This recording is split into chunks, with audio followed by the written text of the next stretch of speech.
Musungu, KTN, Nairobi. Na usiku wa leo tunalenga ukimya ambao umelishtua taifa. Katika hotuba yake ya taifa ya hali ya taifa, Rais William Ruto hakuangazia ukiukaji wa haki za binadamu, utovu wa nidhamu miongoni mwa maafisa wa polisi au hali ya Wakenya waliokwama ughaibuni. Ukimya huu unakuja katika mazingira ya maandamano yenye maafa, kutoweka kwa watu na utekaji nyara wa wanaharakati nje ya taifa la Kenya. Wakenya wanazidi kujiuliza, je, kimya kutoka kwa ofisi ya juu kabisa nchini kina ishara gani na maana gani kwa mustakabali wa demokrasia nchini? Vera Mura anatueleza zaidi. As I prepared this address, I reflected deeply on the long road we have traveled as a nation. Mwaka huu Rais William Ruto alisimama mbele ya bunge kutoa hotuba ya hali ya taifa. Katika hotuba yake ya saa 1 na dakika 15, mada moja muhimu haikutajwa kabisa: ukiukaji wa haki za binadamu, utovu wa nidhamu wa polisi na hali ya Wakenya waliokwama katika nchi za kigeni. Wakenya sasa wanajiuliza, serikali inaweza kudai vipi kulinda maadili ya kikatiba iwapo inakataa hata kutambua madhila yanayotendeka katika uongozi wake?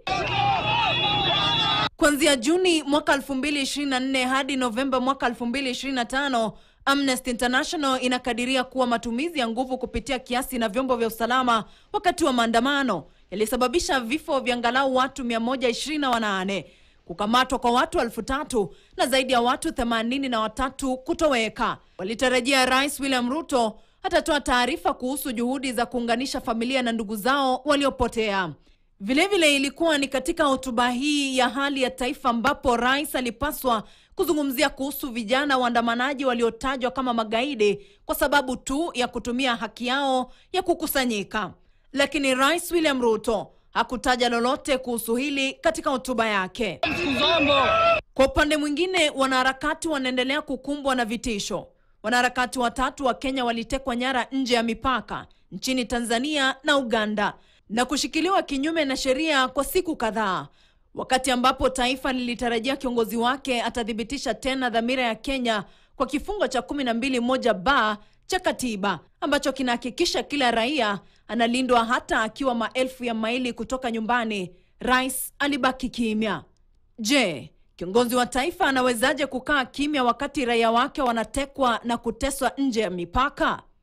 Wakati huo huo, Wakenya wengi bado wamekwama na kunyanyaswa katika nchi za kigeni, kuanzia Urusi, Mashariki ya Kati hadi Tanzania baada ya machafuko ya uchaguzi. Lakini raia hawa vile hawakutajwa popote katika hotuba ya rais.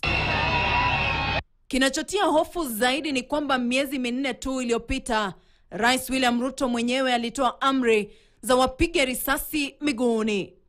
Mtu ambaye anachukua moto anaenda kuchoma biashara ya mtu, anaenda kuchoma mali ya watu wengine. Mtu kama huyo apigwe risasi miguu, aende hospitali, akienda kotini. Ukimya wa mwaka huu unazua maswali ya dharura. Kwa nini utovu wa nidhamu wa polisi unapuuzwa katika ngazi ya juu kabisa ya serikali? Na demokrasia inaweza kuendelea vipi iwapo maswali haya hayazungumziwi? Kwa wengi, hadi ukiukaji wa haki za binadamu utakapokabiliwa waziwazi, ukimya wa uongozi utabaki kuwa usaliti mkubwa zaidi. Vera Mura, KTN. Na tusalie katika hotuba ya Rais William Ruto. Ukosefu wa ajira nchini